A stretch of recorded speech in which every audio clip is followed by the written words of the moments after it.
breakfast, the pre-breakfast. Oh, Every day, every night.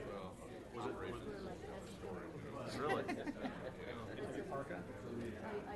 It's good for coffee sales, though. I will.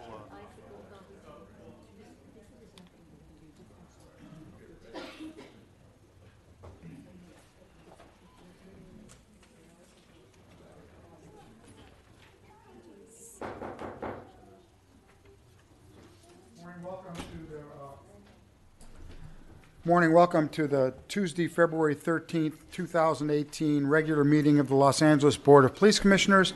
Madam Secretary, I want to call the roll. Good morning. Let the record reflect Commissioner Soboroff, Johnson, Figueroa Villa, McLean Hill, and Goldsmith are present, and we have a quorum. Okay. Num- I'm sorry? I was going to call the first item. Okay, yeah. First item, number 1 on the agenda, consent agenda items. Do we have any public comments on any of the consent agenda items? We have none, sir. I will move items 1A, B, C, D, E. Do we have a second? Second. All in favor? Aye. Aye. Okay, let's go to item number 2A. Okay. Been looking forward to this.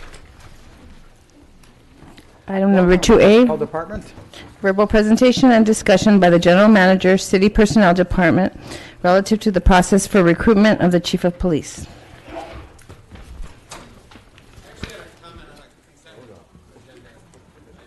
You have to do it in public comments, too late. Go ahead.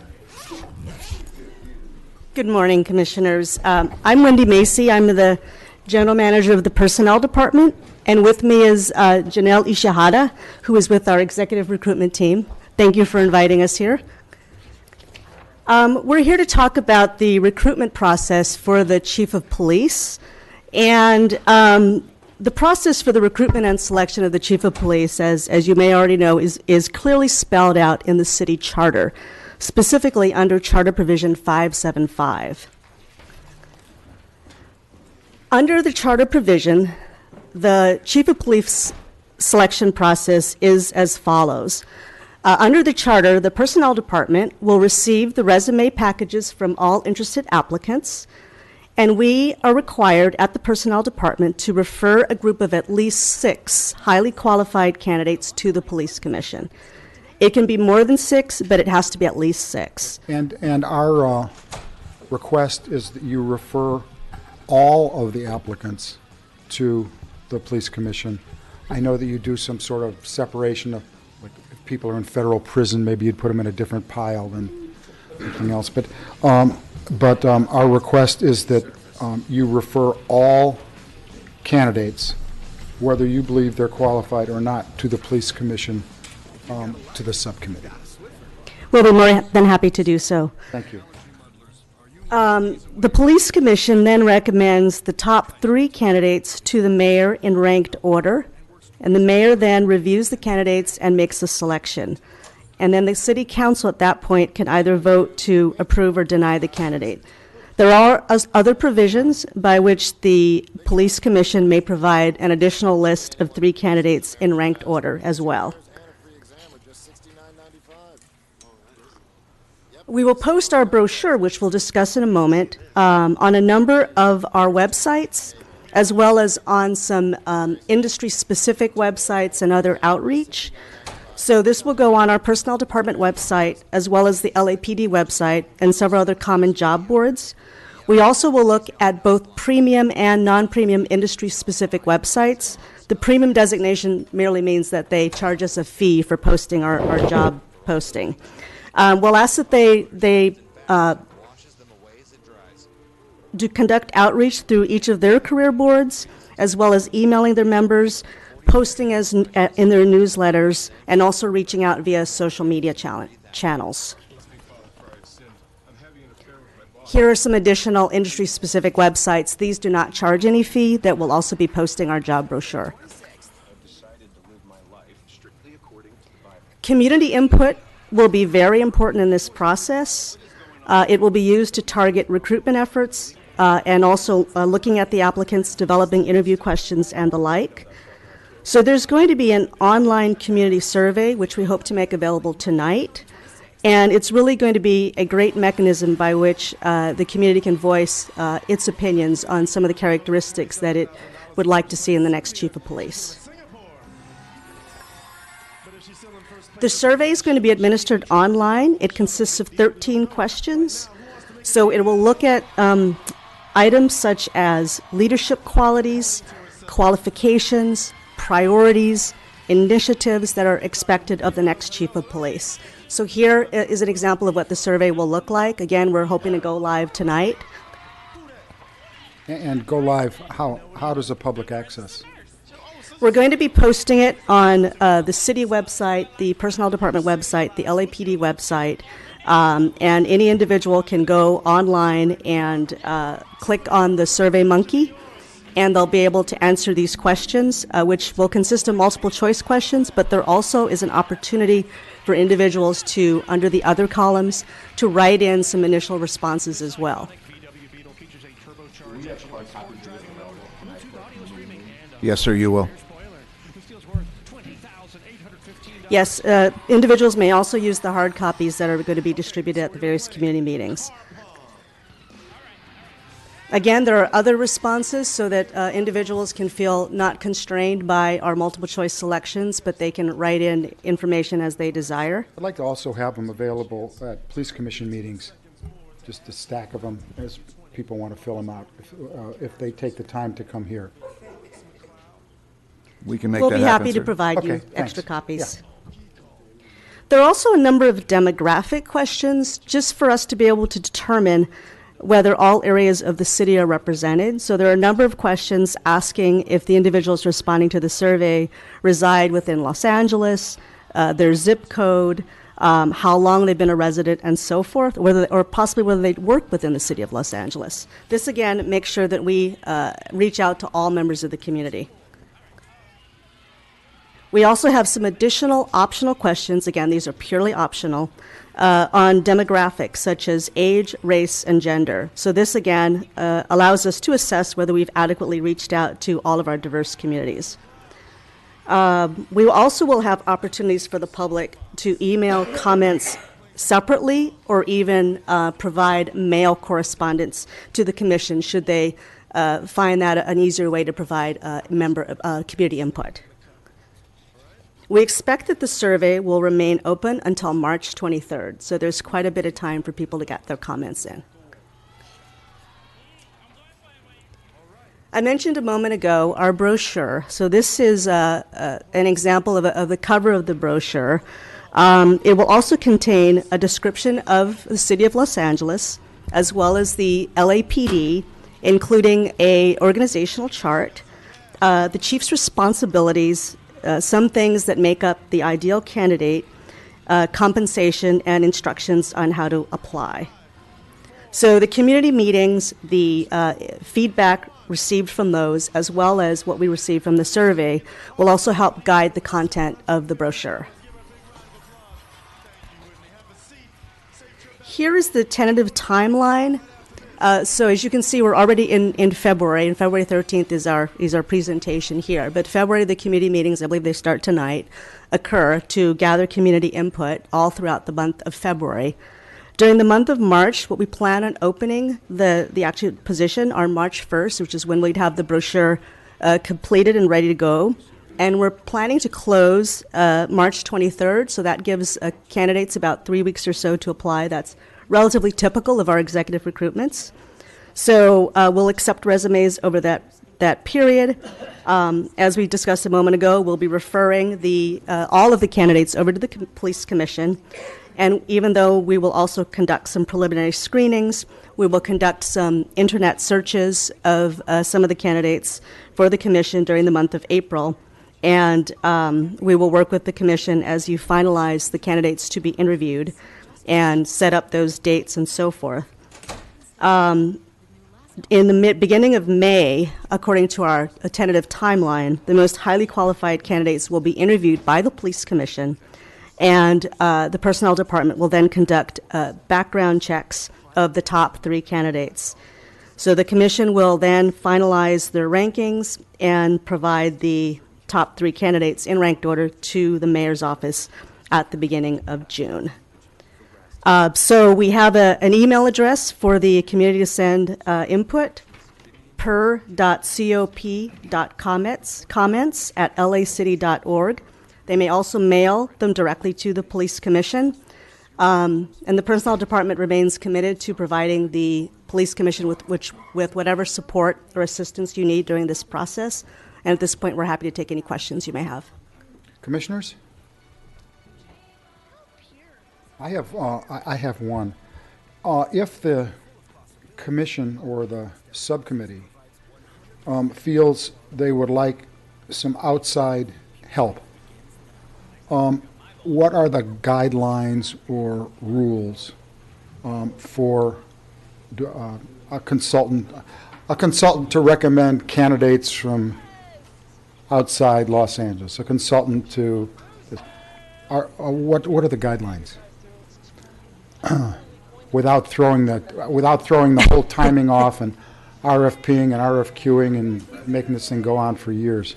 There might be some contract requirements, then I'm not sure how that would affect the timeline. That might be the only sort of logistical thing, but there's nothing prohibiting the commission from doing so if you so choose. Okay. Did you want to say? Do we have any other questions? Okay. Let's take public. Do we have public comment on this item? Yes, sir, we have 3 cards. We have Prentice Jenkins, Paula Miner, and Tiffany Guerra. Mr. Jenkins, welcome, sir. Good morning, Commissioner. Honorable Commissioner Soboroff. Good morning, Chief. Good morning, Mr. Johnson, Board. I recommend that you take my advice and find a woman for this job. It really is time for a woman to take this position.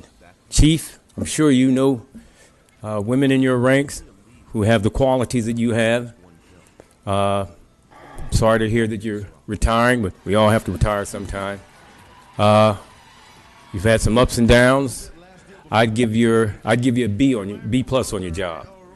No police chief is ever going to get an A. Nowhere.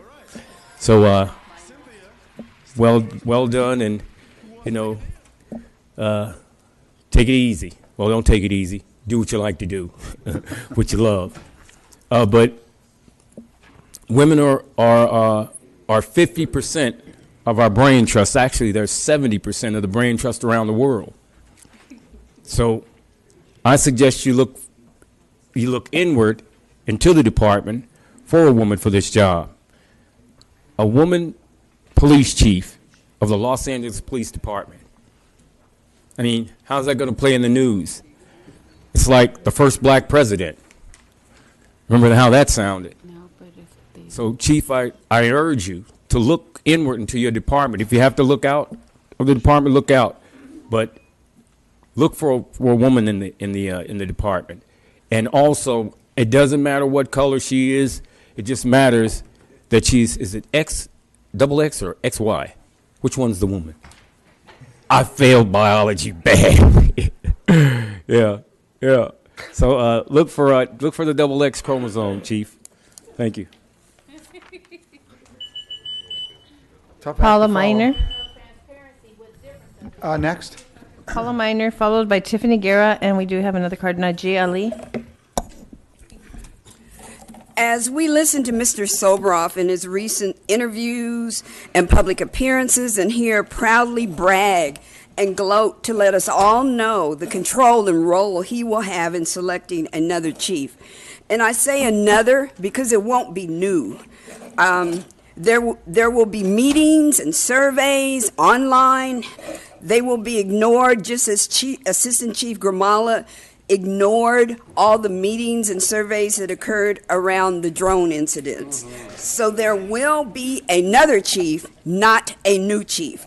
As long as the system continues to be flawed, as long as PR and appearances are valued over the truth, as long as lies are valued over transparency, and as long as cover-up is valued over accountability, it will not matter who the next person is. The impact on communities at risk will remain the same because policies are not being utilized on the street. So it really doesn't matter. The communities that are at risk, poor communities, black communities, brown communities, homeless and mentally challenged, will continue to experience the same, excuse me, oppressive, arrogant, and dehumanizing police force that we currently, and not to mention the most murderous in the nation. Tiffany Guerra, please.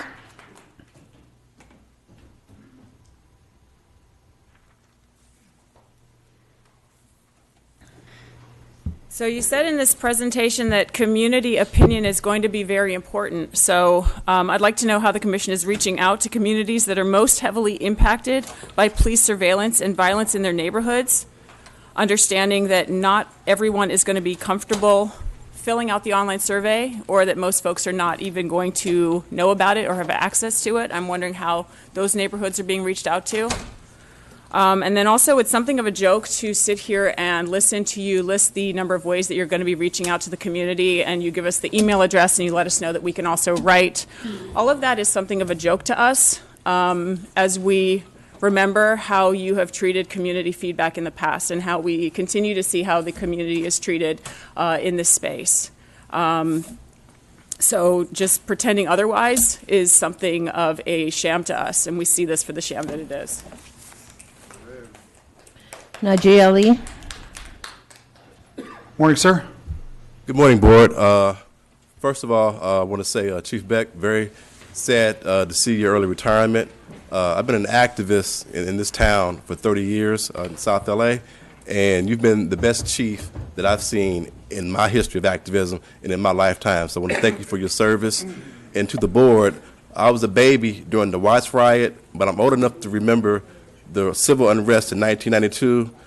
So you already know this, but I want to impress upon you, this is probably going to be the most important decision you'll make during your service as commissioners, the selection of a new LAPD chief.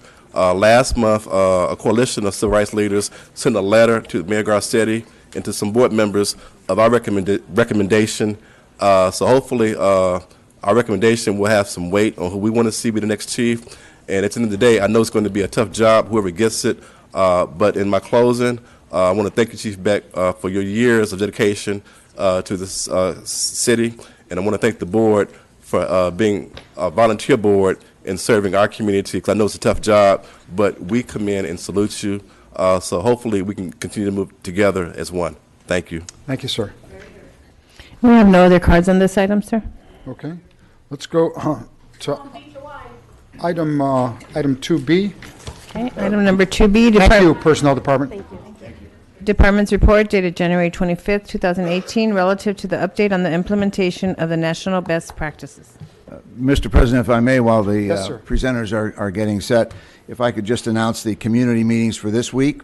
The first one is tonight at 6:30 p.m. at the Wilmington Senior Center Community Room, 1371 Eubank Avenue in Los Angeles. Thursday, February 15th at the Menugian Demergian School, 6844 Oakdale Avenue in Canoga Park. And Saturday, February 17th at 10 a.m. in the Van Nuys City Hall, 14410 Sylvan Street, Van Nuys. Thank you, sir.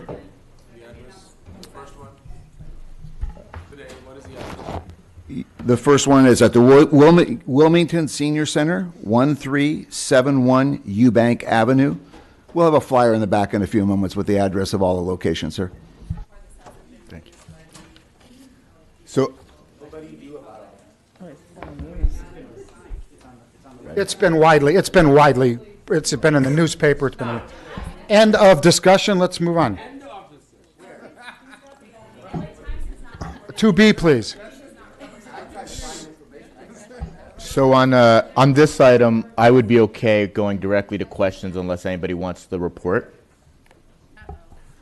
Okay, so we'll go right Oh, to yeah, questions. yeah, that's Okay. fine.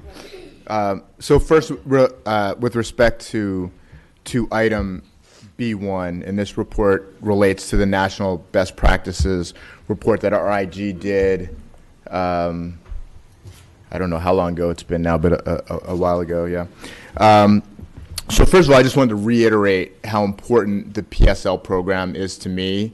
It was not my idea; it was the department's idea, and from the moment I heard about it, and then I've been out to experience PSL 1 firsthand. I was incredibly impressed with the program itself and the concept of PSL 1, 2, and 3.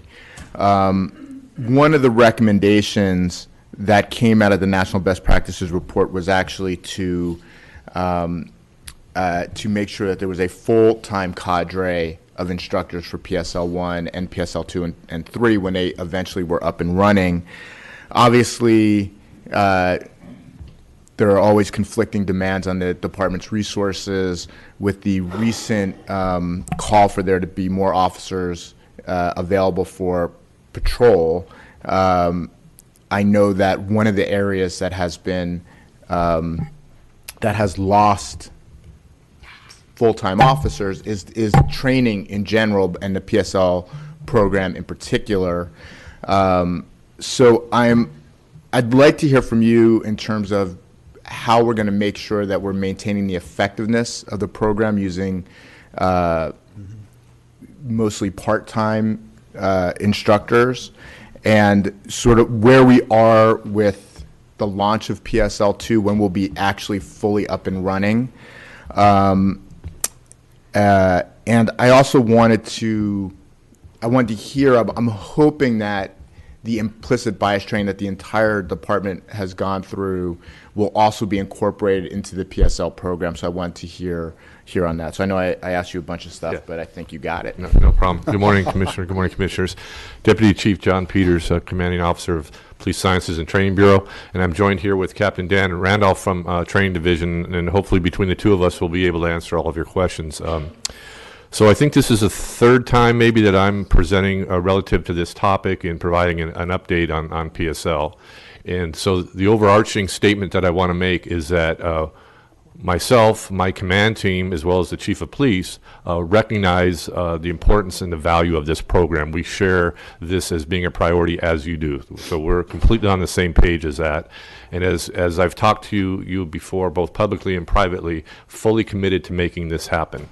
With that stated, we have over 500 police officers that have gone through PSL 1 to date, and we're in the process of launching PSL 2. I'll let Dan speak a little more specifically relative to that. Ideally, as we've talked about, a full-time cadre would be our preference. However, we're not in that situation right now, but we are extremely confident that the group that we have, and we have a solid group of instructors that are currently teaching and that will be prepared to teach PSL 2, will do an outstanding job. All of these officers have been handpicked by us because of the type of people that they are and their ability to teach and train. So we have complete confidence in them, and many of which have already established the fact that they can do a very good job in this program. So with that, I'll turn it over to Dan for a little more specific. Thanks, Chief. Good morning, Commissioners. Chief. I joined Chief Peters in the confidence. I sit here before you with the 100% confidence that we've got the right cadre. I know you had 3 questions. Our cadre right now is consistent of 12 persons. 7 from the outside, or outside meaning outside of Training Division, and 5 from within. I know there was some. You could look at the outsiders as maybe not being as. Naively, you could probably look at that as maybe that's not a full-time cadre, but on the flip side of that, I believe that it's actually a bonus. I think it's a positive. The folks that we picked were handpicked, and they bring a certain credibility that I think is important to the program. I think that they have life experiences outside of Training Division that also brings credibility and a great deal of a real world perspective to this program. So I see it as an enhancement. We are ready to set to kick off our pilot in 2 weeks. So just on that point, are they? So I know that they're part-time to the PSL program, but are they there every month? The one thing I'm concerned about is folks going through and have a different experience depending on who the instructors are. So is there continuity among these folks that are part-time? Yes, and there'll be some continuity on the auditing aspect of it, including myself sitting in to make sure that we're delivering a consistent message month after month with PSL2. As you know, we have Tom, the full-time sergeant that's there, and certainly he's involved in that as well, and when we're doing the train-the-trainer type of courses and things like that, very detailed about making sure that everybody is on the same page relative to this. And again, as we build this cadre, because we would like to build it over time, that will be a priority. But I can tell you that the people that are currently involved are all on the mark in terms of what we're looking for. PSL 1 runs the third week of every deployment period.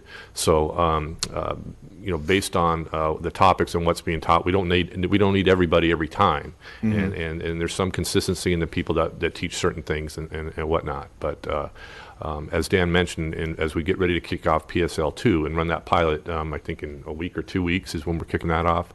We're very prepared to do that. Just if I can weigh in here, a lot of the program, although it wasn't my idea originally, and it was, I have to give full credit to Luann Pinnell and her chain for developing the idea, but it was something I embraced because it struck a chord with me based on my personal experience, and that personal experience being, I know what it was like to be a one-year police officer who, was about ready to change divisions and was going to have a whole new role, and I knew the value of coming back together as a cohort, and I knew the value of coming back at 3 years.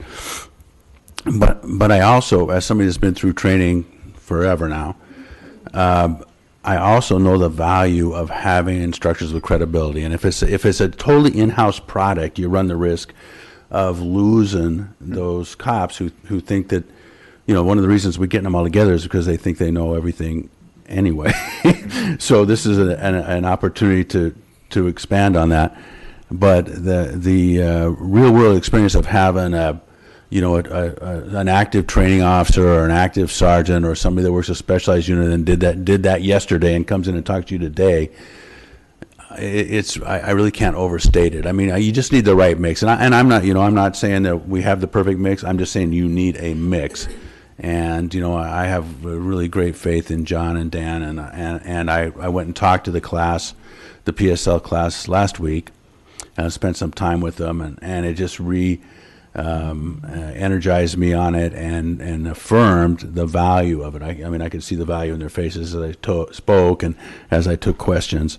So, I know we want to find the right mix, but I think to not recognize the importance of adjunct instructors and the credibility they bring to that classroom, because it's all about credibility in this kind of teaching environment. So, I just ask the commission, monitor this because it's important to you and it's important to me, but be guided by the expertise of the people in front of you, because they really do care about this program being right, and I think you can trust them in this. I see they're true believers in this, and you can't ask for anything better than that.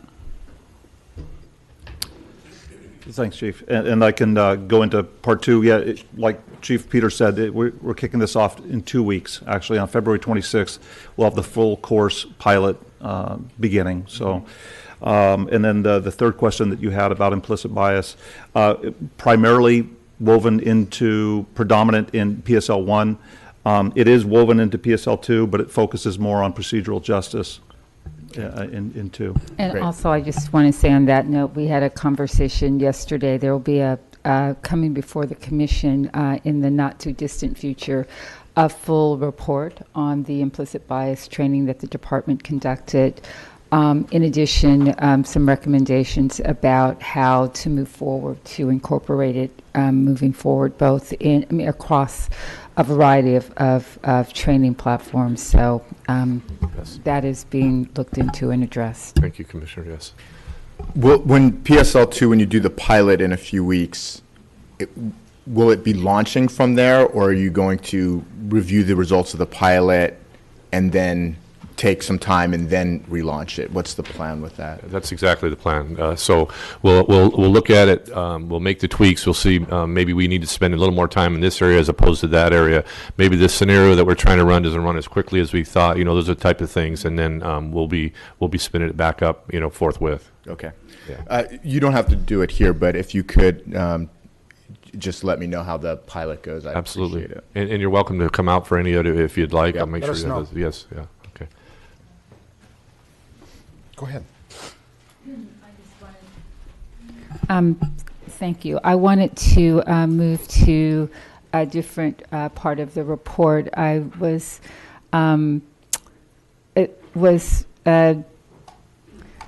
encouraged by the update on the department's recommendation to explore ways, or on the recommendation to explore ways to measure and incentivize activities associated with community policing. I know that OO has put a lot of time and thought, and as have other areas of the department, a lot of time and thought into how we begin to actually, think about metrics and begin to transition what we know from an anecdotal perspective or from an individual officer perspective, work into a more formalized way of practice. And so I wanted to compliment the department on their efforts in that regard. I am interested in the CompStat process and the progress that we're making as it relates to capturing data in that setting. So can you tell me a little bit about what that looks like and how that's being operationalized?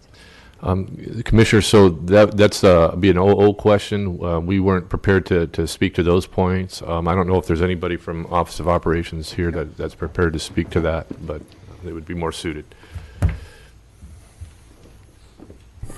Good morning, Commissioner. Morning. Commander Chris Pitcher, Office of Operations. Can you repeat your question specifically?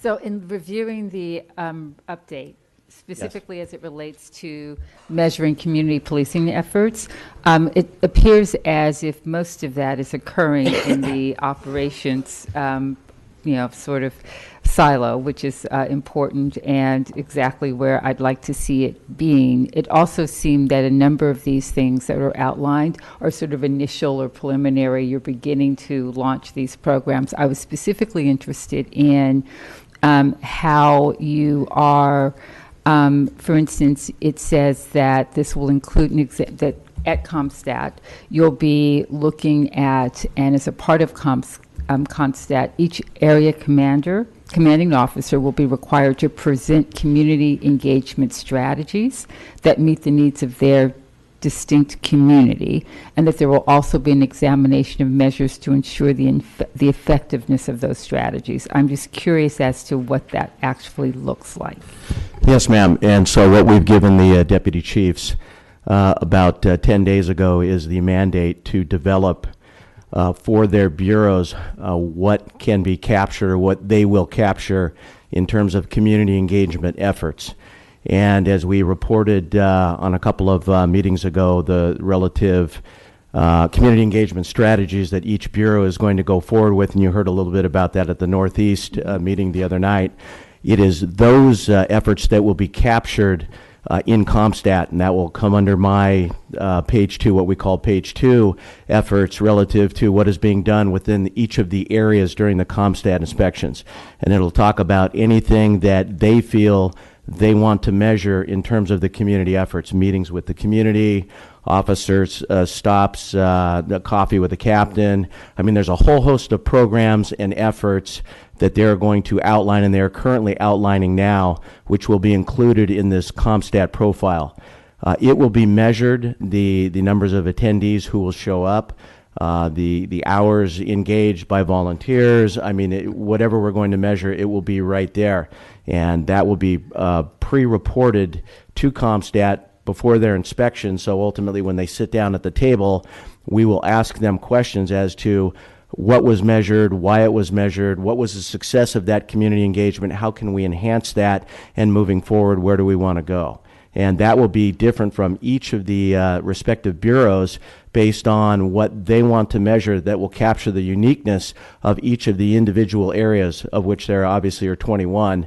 It won't be a cookie cutter approach. However, we will measure the efforts. We will measure and be able to quantify what they are doing within the communities in terms of community engagement. Much like predictive policing, where we can increase the dosage and the efforts, we will do the same with community engagement and ultimately move forward with that. That will also move into the new CAD system, where we'll actually be able to capture that information on the CAD summary reports of the officers. So not only will it be quantifiable within the CAD data, but also it will be reported and it will be discussed at CompStat every month. Okay, and can you tell me a little bit about, so this is separate, for instance, I mean, you had a number of programs or a number of new activities that were outlined, and again, I was encouraged to see them.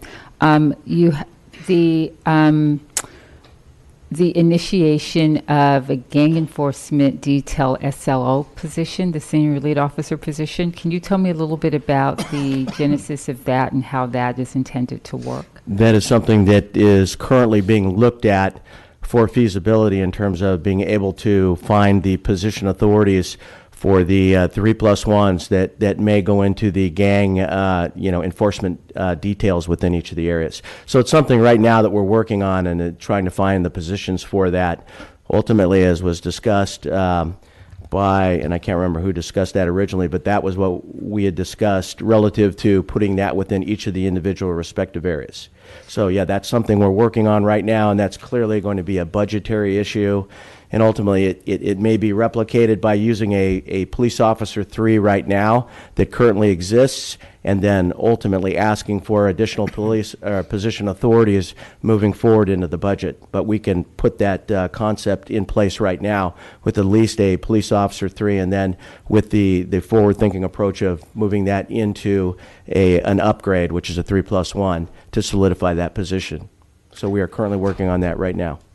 Let me just say, just as a general matter, that we are always, and I think rightfully so, very proud of and effusive about the results that we have achieved in our CSP neighborhoods, and without question, we've demonstrated that there is something very important about relationship building as it relates to achieving both a higher rate of community acceptance and satisfaction in terms of what we're doing in neighborhoods, but also that it increases and enhances our effectiveness across the board. And to the extent that what is beginning to emerge in this thinking, and I can tell has quite a bit ways to go as it relates to operationalizing, but to the extent that we are able to, in appropriate ways, translate some of the lessons learned into our overall way of operating, I am convinced that we will be both more effective as an agency, but also we will better fulfill our mission of service. And so I want to encourage continued work in this area. I'd also like to get interim updates on these topics in committee, separate and apart from this, this forum, in order to understand the progress that we're making. But in the overall, just wanted to compliment and really support the direction that OO has taken and the embrace of this effort. Thank you, ma'am. Do we have, go ahead, Commissioner. Thank you. I'd like to echo what Commissioner McLean-Hill just said and add that once the work with CompStat is underway, it'd be great for you all to come back and share with us what those metrics are and how they're going and how you're using those conversations in CompStat to incentivize behavior and what results you're seeing. We certainly will. I also want to applaud the work on open data, obviously very critical to transparency, and would be interested in hearing a little bit more about this open data committee that you've formed, and what are some of the next steps with that? That I'm not too familiar with, I'm sorry. Maybe someone else. We haven't formed the committee yet. It's still in the process of, we're still putting together, connecting open data to our website right now, but it's moving forward. Okay, so once it's underway, would like to hear a report back on that as well. Any other questions, comments? The other area that I was just hoping for an update on, and maybe it's you, Commander Pitcher, is related to the first aid training. That's our shop. Oh, that's your yeah, shop, okay. yeah. So a lot going on with that, and as we've talked about before, couple of things. It's really three issues. It's the training, it's the equipment, and then there's a policy change that would be needed for us, or at least maybe short of that, an expectation of what is we're going to do moving forward. So as it goes to the training, we talked about before that the law has changed. It's requirement now every 2 years they need 8 hours of training. That includes an online portion and also a practical application. I'll let Dan update where we're at with that. And then there's a need for us to purchase additional equipment if we move forward into this realm. But the equipment's not that expensive. Well, so we're pricing it out, but the idea would be to have at least a basic first aid equipment in every police vehicle, or available to every officer that's in the field. Then additionally, trauma kits and emergency type of gear to deal with that, and protective gear for them. So. We are pricing that out. I don't have a figure for you yet, but we're moving in that direction, obviously. And then the third piece is working out some policy stuff. And we've reviewed policies for, I think, 8 other agencies in conjunction with the IG's office, and looking at what they're doing. And we have a working group established in-house that I think meets actually tomorrow, is represented by the assistant commanding officer of each of our bureaus, as well as Commander Burt from Risk Management and a representative from the City Attorney's Office to look at that. The other thing that I think you're aware of that we initiated was a meet and confer with the Los Angeles Police Protective League to make sure we have their support in terms of any changes that go to working conditions relative to this. So all that is in progress and moving forward. And I don't know, Dan, if I missed anything that you wanted to add there. No, Chief, you really covered everything. Just a general. We've been issuing these kits since 2015 to our recruit officers. So they're coming out of the academy with these kits. These kits are not They're coming out of the academy with the basic training also? Yes, with 21 hours of CPR and first aid.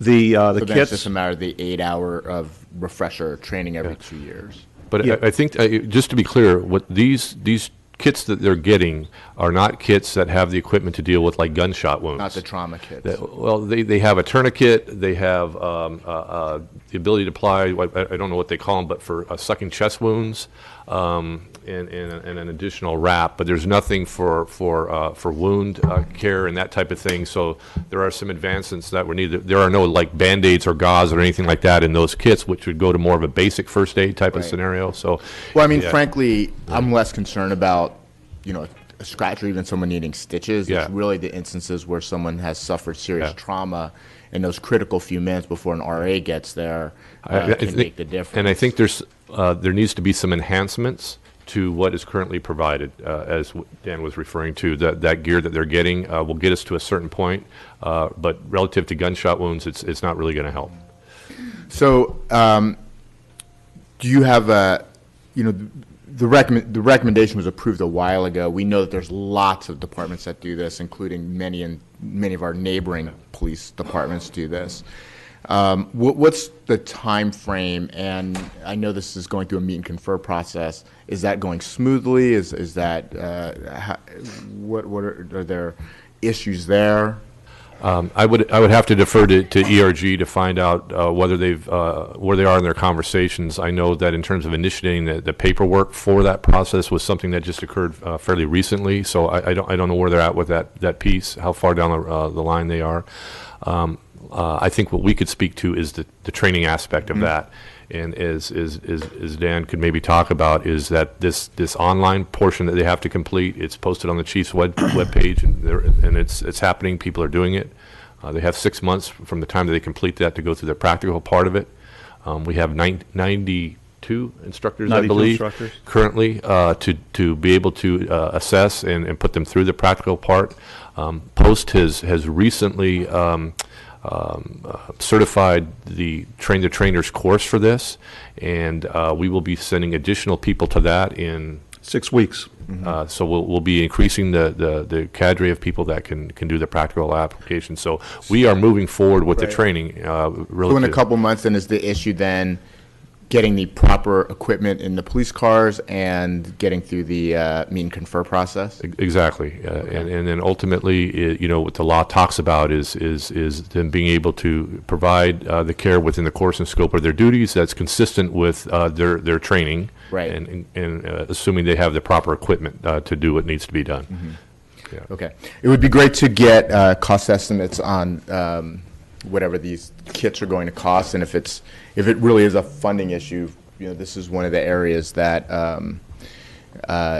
many of our philanthropic partners would probably be very willing, much like they did the is it Narcan? Narcan would be willing to step up and help the department, and I'll follow up with ERG on the meet and confer. And of course, Commissioner, that was the source of the original trauma kits that were placed in all our police cars. That was all paid for with outside funding. We will move forward on this. I think that the thing that is the most preventative in this is a meet and confer, and we have a bunch of things on the table with the union right now, as you well know. In trying to balance all of those and get all of them through, it is a negotiation dance, and and if you would like, I could have my ERG commander brief a subcommittee on the status of those negotiations. You might want the status of all of them because you have your body worn.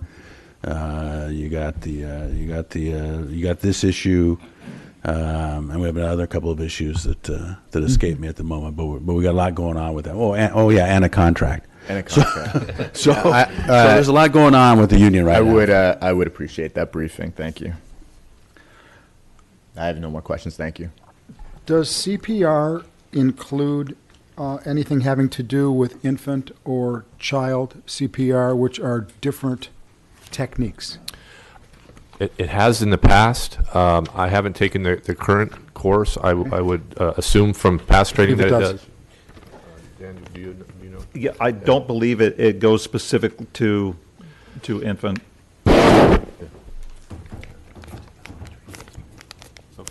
Okay. So Lieutenant just took the online training yesterday, and it did go on the specifics consistent with what we did in the past. So, Well, I didn't hear what you So it said. is covered. it is covered, yes. Okay, good. Okay. Do we have public comment? Yes, sir, we have 4 cards. We have Tiffany Guerra, Thank you. Philip Malik, Hamid Khan, and Jamie Garcia. Okay. So I'm here to again point out that in this report, it states that the LAPD is in line with the recommendation from the 2015 report I don't think regarding the mic's best working. practices. Hold on, we'll start your time over again, but God, that's a first. Can you test it again? Hello? yeah, There we okay. go. Go ahead. So I'm here to point out that, yet again, that in this report, it states that the LAPD is in line with the recommendation from the 2015 report regarding the best practices for 21st century policing regarding the publication of data, and it is not. And I'm not pointing this out, to be very clear. I'm not pointing this out because I think that police violence will evaporate if this department were to be in line with these recommendations. I'm pointing it out because this is information that's important to the public, and it's information that we should have. And what I'm referring to here is the recommendation regarding the publication of police stops and arrest data with demographic data tied to it. The LAPD says that they are in line with this specific recommendation, but they are not. So when is that data going to be published? And we heard today that there's going to be the setting up of an open data committee, which we have little faith in, frankly. But this data actually already exists. We know that the LAPD has this data. We know that when you stop people, you arrest people, you have use of force filed. We know that there's demographic data tied to that and that it used to be published. It was published from 2011 to 2014. Sometimes it was even accidentally published. You sometimes would have 2012 reports that would link to 2011 data. So we know you have this information. You don't need to form a committee, an open data so-called committee. You can actually start releasing that information right away. So again, in this report, you say that you are in line with the recommendation that this data be made public, stop and arrest data with demographic data tied to it, and you are not. You're releasing only right now the total number of stops, the total number of arrests, total number of citations, but we're not seeing that demographic data tied to it. And this is something that you all accepted at the last meeting. Philip Malik.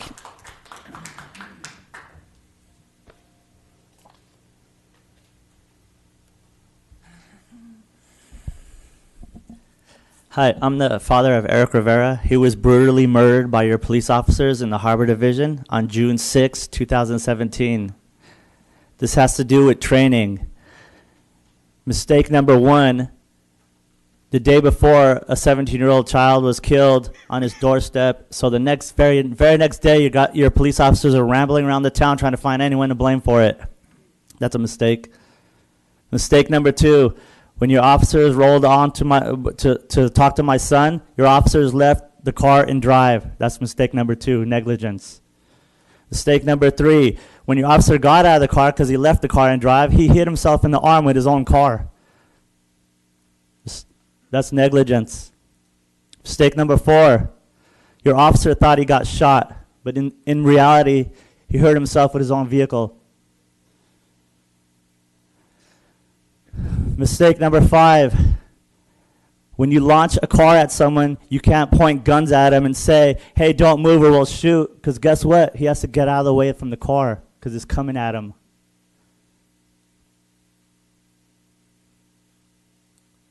Mistake number six, you shot him 7 times.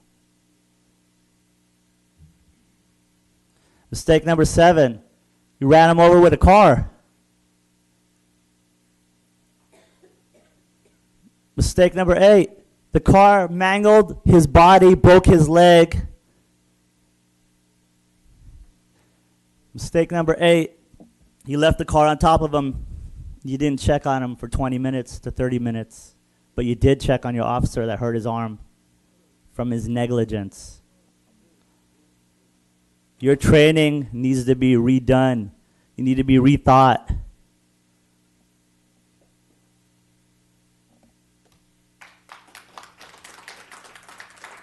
Hamid Khan.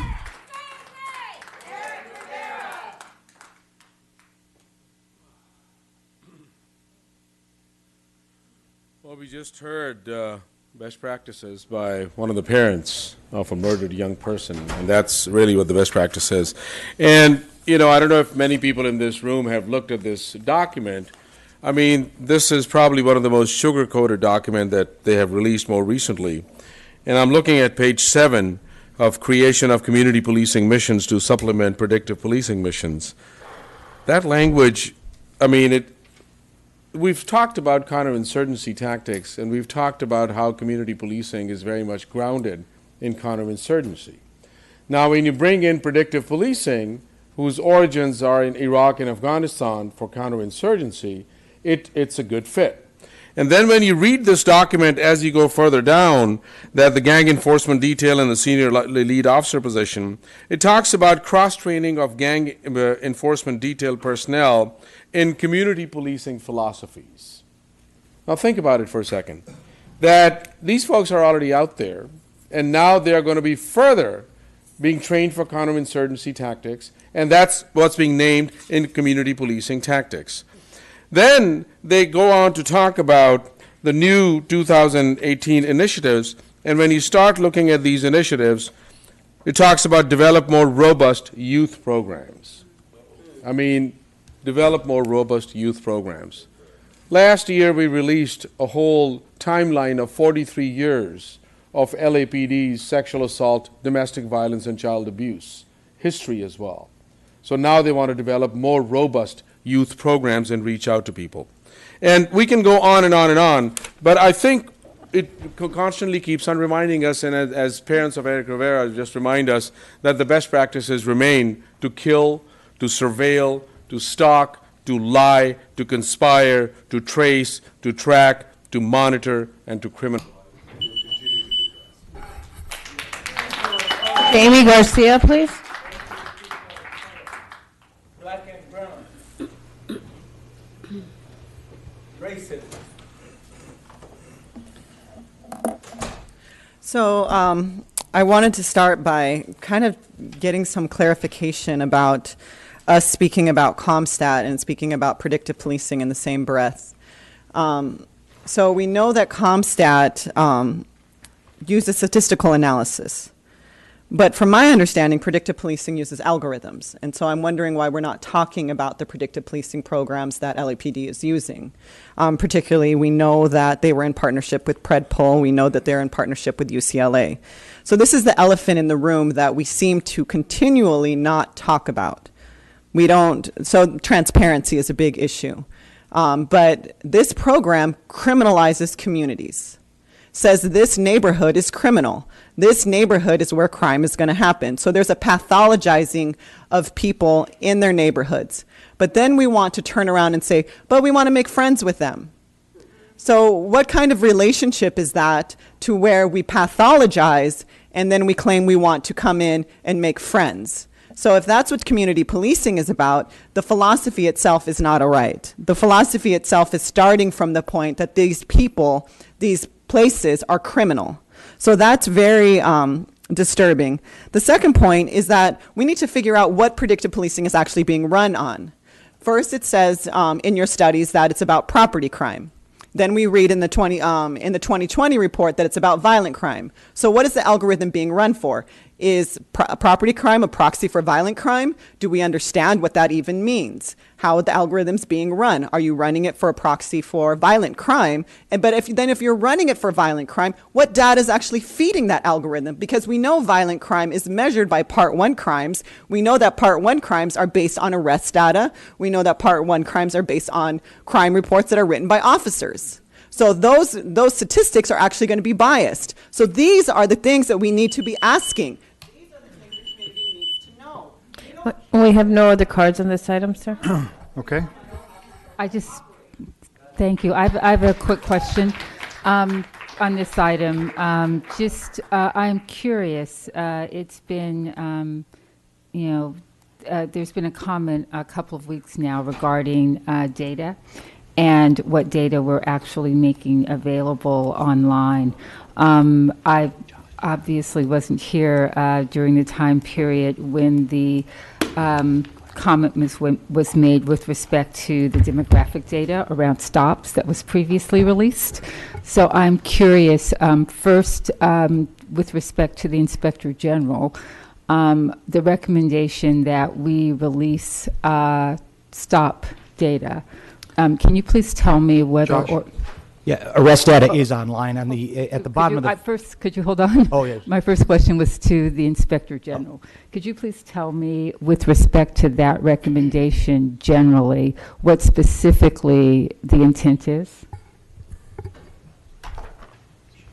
Well, the intention there, Commissioner, is just to bring transparency to the practices of the police department And to which include data? Which data sets? people. So would they include, for instance, demographic data? It would include demographic data, and it would pertain to people who are stopped by the police. Okay. And so is the department currently, is that what the department is currently doing with respect to stop data? Yeah, we do have historical, under the front page, historical and internal reports There is arrest data from 20, at the bottom here, it is at, all the way to the present.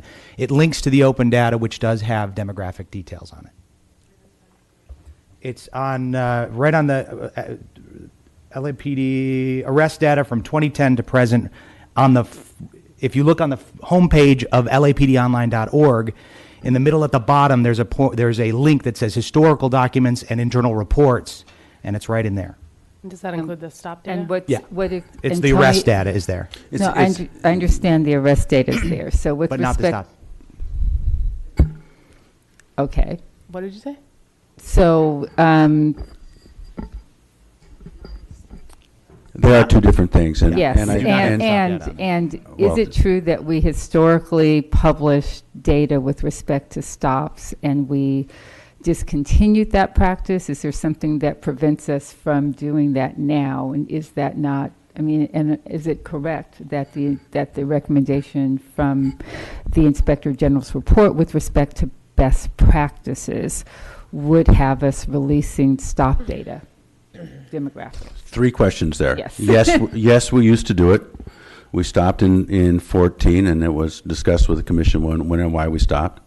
It is in the Inspector General's report that we should continue doing it, or we should restart doing it. And I think that if you want to know the difficulties in doing that, I think Chief Villegas can speak to it, but it might be better to bring in IT folks at a later date, but either way.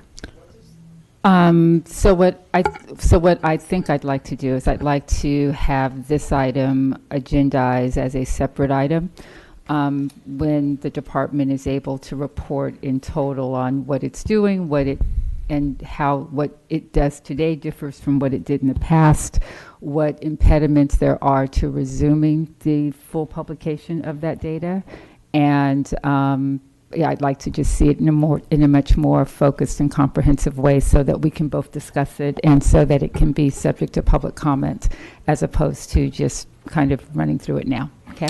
And we'll be glad to do that. And of course, I apologize that the department wasn't ready to discuss the totality of this item, but we believed it was just coming back for single purpose on PSL. No, and that's fine. It's not a problem. Thank you. I appreciate it.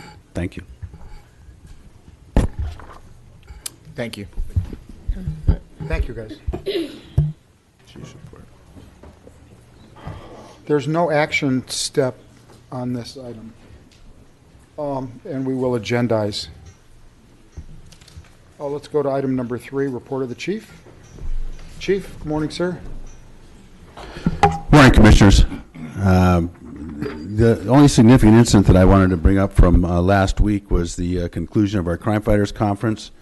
I want to personally thank all of the commissioners and Mr. Tefang for attending. You know, that was, I know that that we require a lot of your time and that you all have competing interests, but having you there not only bolstered the importance of the meeting, but also got an opportunity for you to see some of the things that the department is recognized as a leader in the profession. So thank you very much for being there.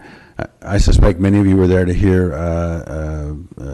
Dag Rosenstein speak, and we got through that without major drama, so that was good. And you know, he and I spent some time together after that, and followed up with dinner, and tried to make a little sense of the differences between the Los Angeles Police Department and the federal government in a number of issues. So that was good. That was a positive thing, and I'll leave it at that.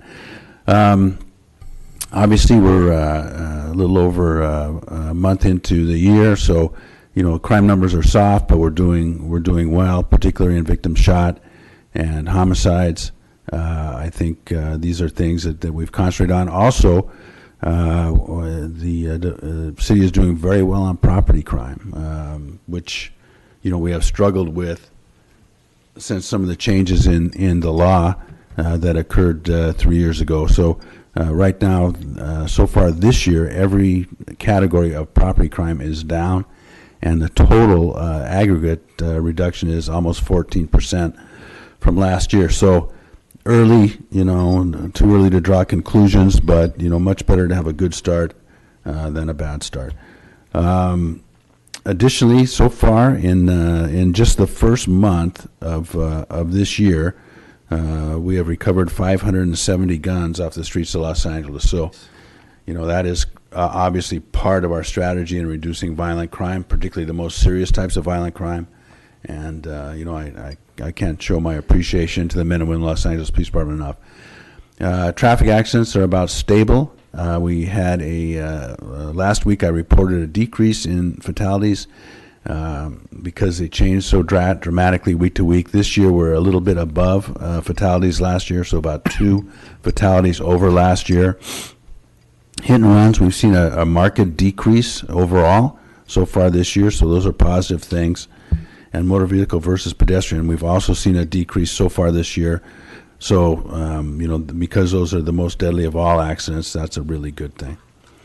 Sworn personnel on payroll, we have 10,088 sworn personnel on payroll. That is the highest number that I have ever reported in my almost 9 years as police chief to this commission. And in my recollection, which is usually pretty good on this stuff, is the highest level the Los Angeles Police Department has ever obtained. Civilian personnel on payroll, 2,894.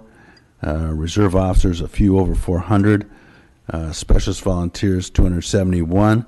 And we have 1,850 cadets in our program. And that concludes my report. Questions of the chief, anyone? We have public comments on this item? Yes, sir. We have 6 cards. We have Prentice Jenkins, Okay, Adam hold on. Smith. Wait, hold on for a second. Commissioner. Yeah, I just wanted to say one thing about the conference last week. First, it was extremely well done, so my compliments to the department and to Chief Malinowski.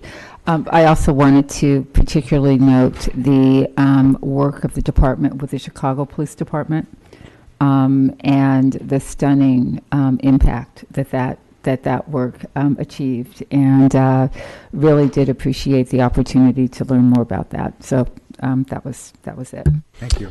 Well, thank you, Commissioner. Now, I will take the opportunity to speak on this because it is something that is unnoticed in LA, but is very, very important to Chicago. And Chief Malinowski gets a lot of credit for that, but he also had a number of other past and present members of the department that helped him to help them. And I very much see our role as a city and it isn't that, and this is what I tell everybody, it's not that we're so smart, it's just that we've been through so much.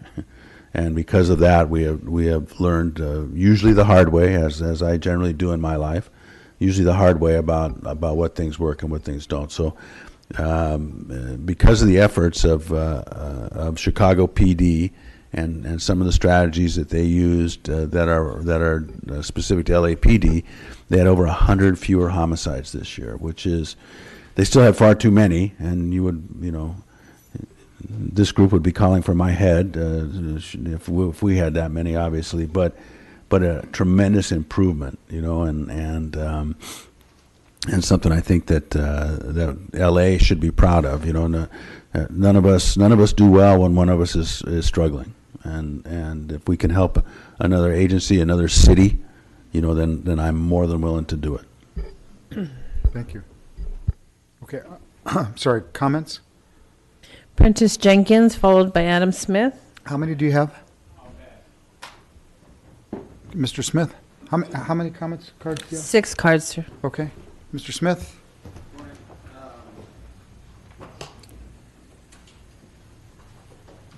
I come to these meetings as much as I can, and I think listening to the chief's report is important. Can you speak into the mic? Sure. I try to come to these meetings as much as I can, and I think it's important to listen to the report from Chief Beck and the way that he describes the crime statistics, and when there's a so-called officer-involved shooting, how he attempts to set the narrative for that. And I'm glad that Eric Rivera's family is able to show up and counter the narrative from the police department. And when I'm not here, I'd like to know actually what happened at the meeting. I like to listen to the chief's report if I can. And I found that on the commission website where there's a link for past meetings, and there's a link to the video player where I should be able to watch videos or download videos. There's none. There's a link for each of the past meetings, but there doesn't appear to actually be video to watch. And that's really troubling because I tried to look back this week on the meeting following Eric's murder in June because I wanted to see the narrative that Chief Beck, how he spoke about it in his report that week, and I was unable to do that. So I just wanted to let you guys know that, and women know that that's not up there. Thank you. The next speaker, Philip Malik, followed by Topaz DuBois.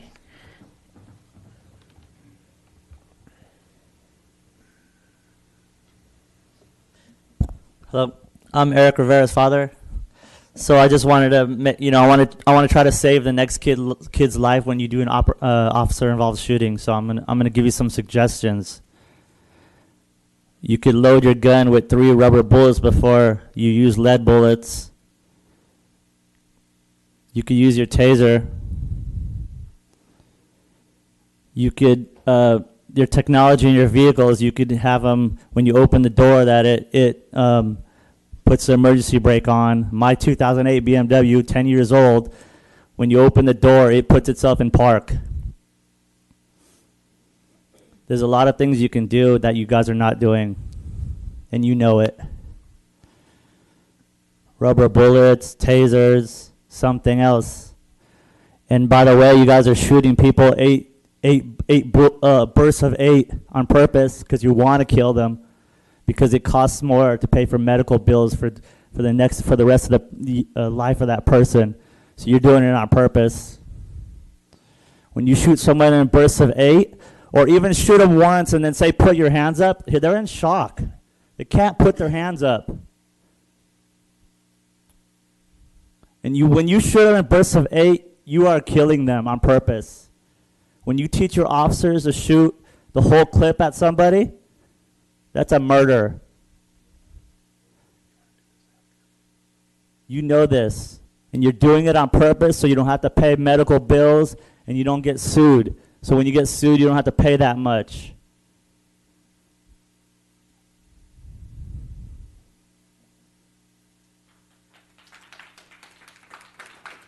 Topaz DuBois. My condolences to all the families who have tragically lost their child through unnecessary murder by the Los Angeles Police Department murder. My questions are this. Are there any members of the Service Employees International Union that would like to organize community defense of our children because the police are killing us? I am saying this as a representative of Service Employees International Union Local 1021. I was the former Contract Action Team co-chair for Northern California of 40,000 members. We shut down Fairfield County. I am appalled, and every time another child dies, it reawakens the bloody nightmares of what's happening continuously every day, and the blood is on your hands. We cannot bring back Eric Rivera. We cannot bring back A.J. Walker. We cannot bring back any of our children, and you are responsible for actually getting out of the way. We cannot rely on you for our defense because you are the murderers. We cannot. So I'm calling upon any members of this community to think wisely, act calmly, but within our communities and within our workforce, whether you're organized or not, it is overdue for our community to lock hands wherever we are and stand up. We cannot rely on these agencies. I am so sickened, my stomach hurts right now as I hear every family member going through what they're going. We know who we can support. Our families that have had their children murdered need resources. I was a former mental health worker in the county of Solano. I won my case against the county of Solano, but I had to fight hard. Thank you. Next speaker, please. Our next speaker is Zuma Dog, followed by Handler.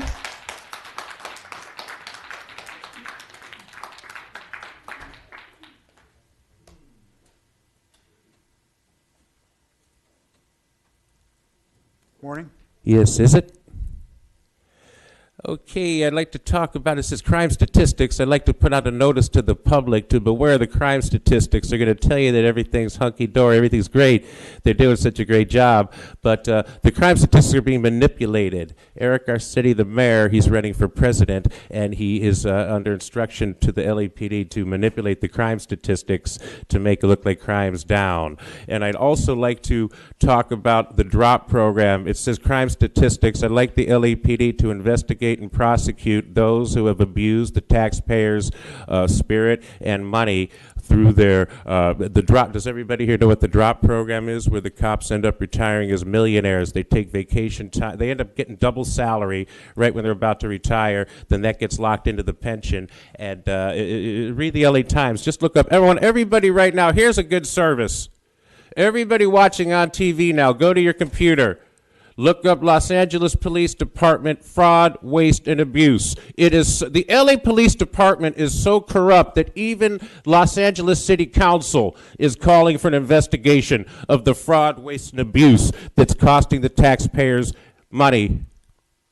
So please do that. Los Angeles Police Department DROP if you don't know about that. And I'd also like to have the LAPD investigate human trafficking and pedophilia ring that is being operated in Los Angeles. You want to sit here and talk about the bullshit. Let's talk about Adam Schiff. He's from Los Angeles, our representative.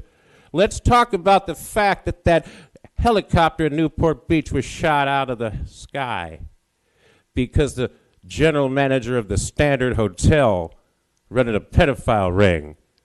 Okay, I want you to look into Adam Schiff, pedophile and human trafficking that's happening here in Los Angeles. Just as a point of clarification, DROP program does not affect the pension base. Handler. Oh, you really got me on that one. Morning, sir. Hello. I want to talk about the crime statistics in L.A. I think one thing that would help would be to listen to our great president, Donald Trump. Especially, you guys were mentioning Chicago. The crime has gone. I live there too, and the crime has gone down there because of Donald Trump, because of his federal, the FBI agents he's sending there, the ATF agents he's sending there. So, you could give yourself a clap on your back, but it's really because of Donald Trump, and I think you all know that. You got to start listening to our great Alabama Attorney General Jeff Sessions. Make sure that this is a sanctuary city, so you guys aren't prosecuting people because of political correctness, and that's not right. MS-13, they're murdering people on the streets and gangs. So just listen to Donald Trump, and you'll be good. Thank you. And we have no other cards on this item. We're now on. The next item is public comment. How many cards do we have? We have 17 comment cards, sir. Okay. The first three: Pat Raphael, Prentice Jenkins, and Paula Miner.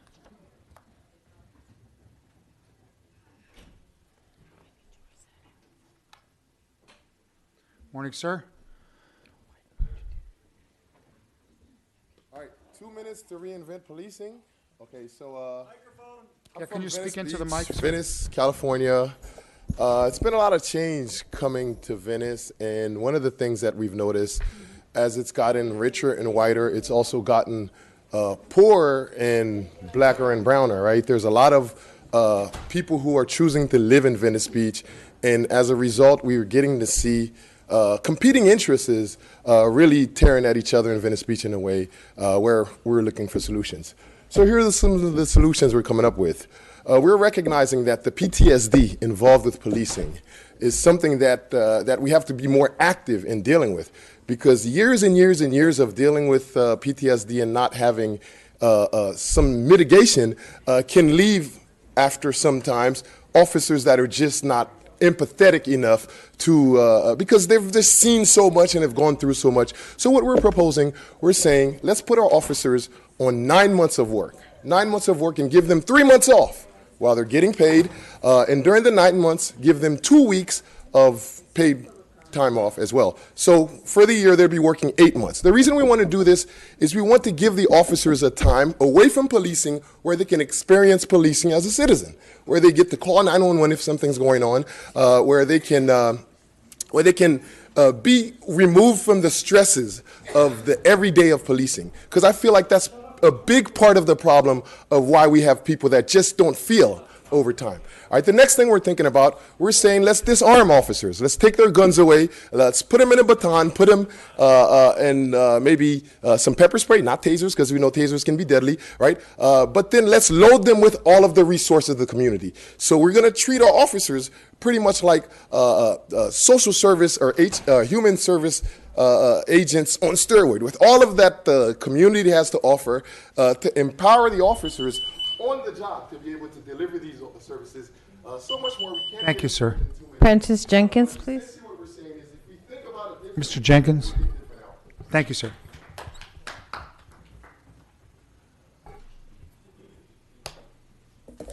Prentice Jenkins, Peace Between Residents and Police.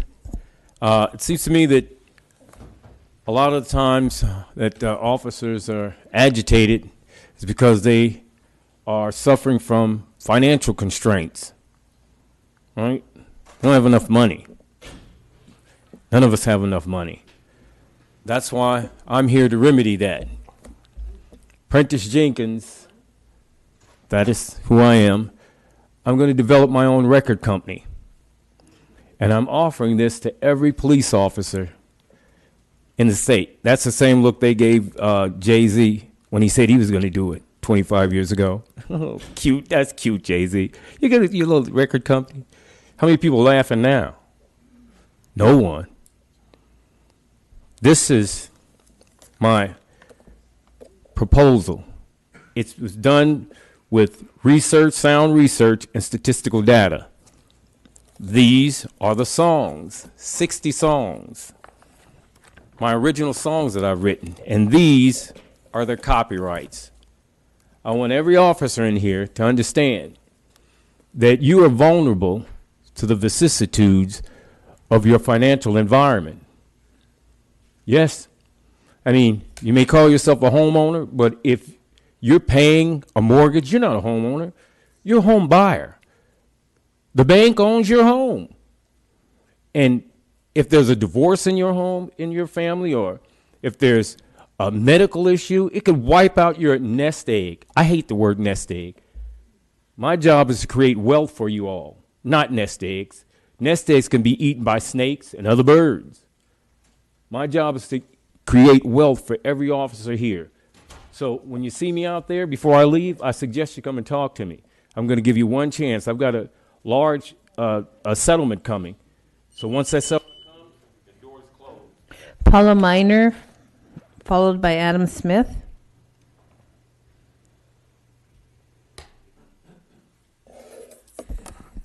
I just want to make a couple of brief comments because I know that you're preparing to go out into the community and hear comments, do surveys on the selection of another chief.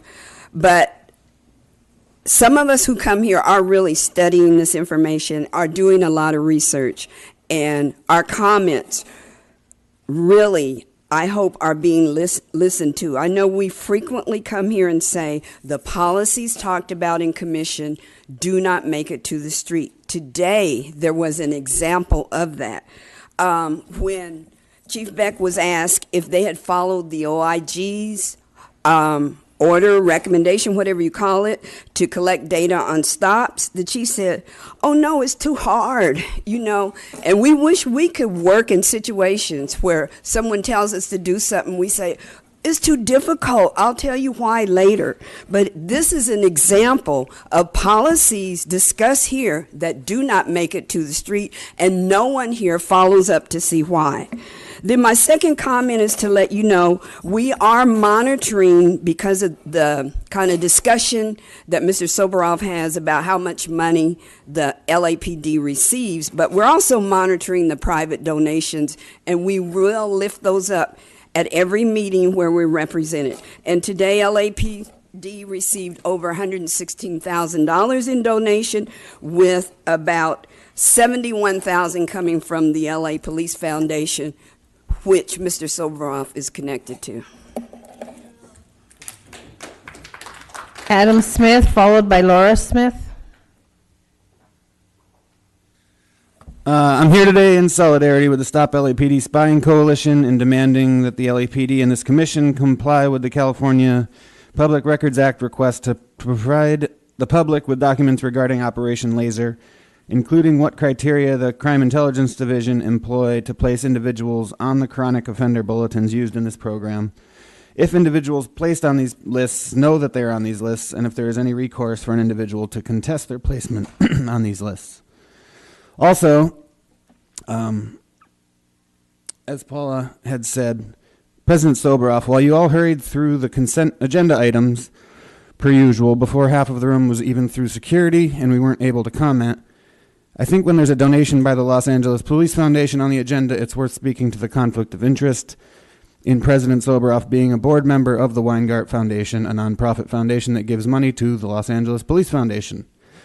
I also think it's important to point out that while District Attorney Jackie Lacey's office has created a task force for the LAPD to investigate the high-profile cases of sexual assault and harassment within the entertainment industry, it's incredibly troubling that Adam Bennett, an agent with William Morris Endeavor, who is supposedly under investigation by the LAPD and the DA's office for sexual assault, is actually a member of the board of the Los Angeles Police Foundation that donates money and equipment to the LAPD outside the view of normal budget oversight.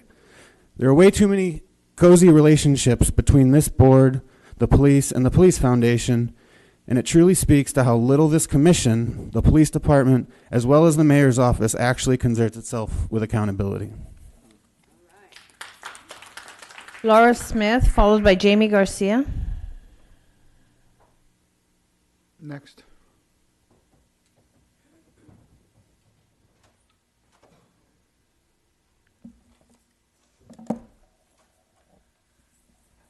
Like to touch on 4 distinct topics in these 2 minutes. The first, going on the website this morning, the Police Commission website, it is not at all clear where and when these community meetings are over the next 2 weeks, or that they even exist. There is a PDF link under the header Video and Meeting Archives.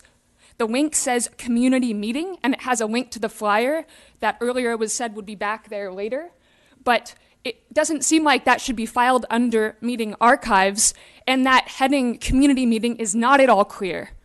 I think that's unacceptable. I think that by the end of the day, that needs to be corrected. It needs to be featured clearly on the website so that if any folks do hear about these meetings and they want to learn more, they can come to the website and learn about this.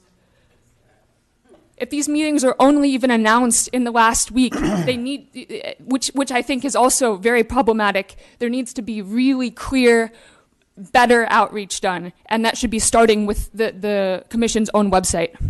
Number 2, I'm here to stand in solidarity with the Stop LAPD Spying Coalition, demanding compliance with the California Public Records Act request to release the data related to the laser program.